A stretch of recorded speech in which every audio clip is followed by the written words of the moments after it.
বলতে বলেছে আর কি আমাদের মিটিংয়ে।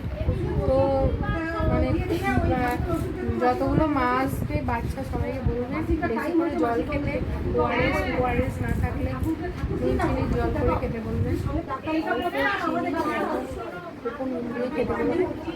আর হচ্ছে ঢিলে ঢালা সুতির পোশাক এগুলো পরে বেরোতে বলবেন, টুপি মাথায়, ছাতা, বাইরে বেরোলে যাতে রোদ কম লাগে সেগুলো।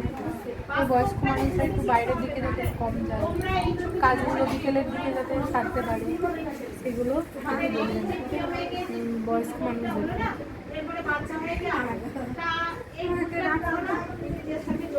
যাদের হিট স্ট্রোক মানে হবে তাদের কিছু লক্ষণ বলেছে, ঠিক আছে?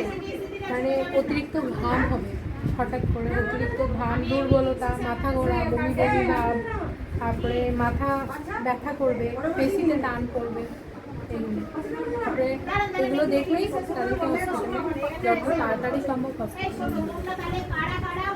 এই রিস্ক শুরু হয়ে গেছে আমাদের বাংলাদেশে। 94টা বাচ্চা মারা গেছে, 94টা বাচ্চা। কোথায় হয়েছে এটা? বাংলাদেশ। হ্যাঁ, ওটা খবরে দেখেছি। খবর দেখে বাচ্চা আউটব্রেক হয়েছে। এবার আমাদের এই আশেপাশে যদি খবর পান যে কারণ হয়েছে, আসাদিনরা হয়তো খবর পায়নি, গ্রুপের সাথে সাথে বলবো এরকম এই বাচ্চাটার এরকম ফিভার উইথ র্যাশ হয়েছে। আমাদের গ্রুপটা আছে, ভালোবেসে তো হলে ওদের হসপিটাল পাঠাতে হবে, যে ব্লাড নিতে হবে, টেস্ট করতে হবে। আমাদের 42 দিনে একটা বাচ্চা